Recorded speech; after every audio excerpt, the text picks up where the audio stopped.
Pred hram jehu razasute staze, sveti oci kuda će da gaze, dokle neko iz mase zavika, da patrijarh ide i vladika,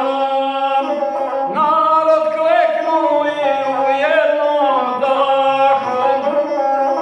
poštovanje oda patrijarhu, ljudi, žene i malena djeca,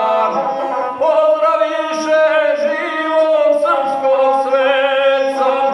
što duh crpi iz Hristovih rana, i vladiku Mićović Jovana.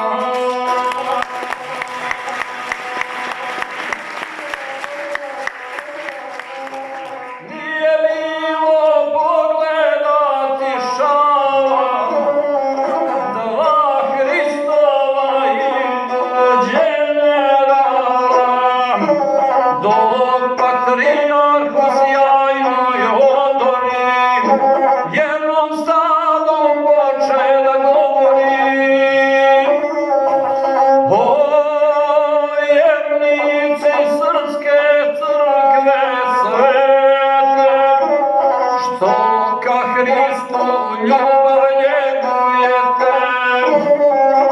drago mi je da koji svi gosti budem dio ove svečanosti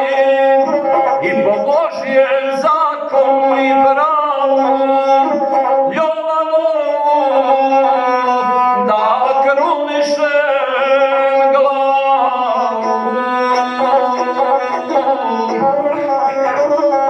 Taj div što je u pjesmama pojam,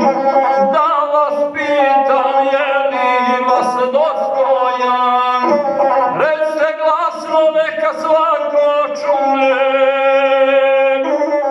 jel dostojan njegoše krune, on koji je u svetoga djeda više žuči popio medan i sa krstom ustavljao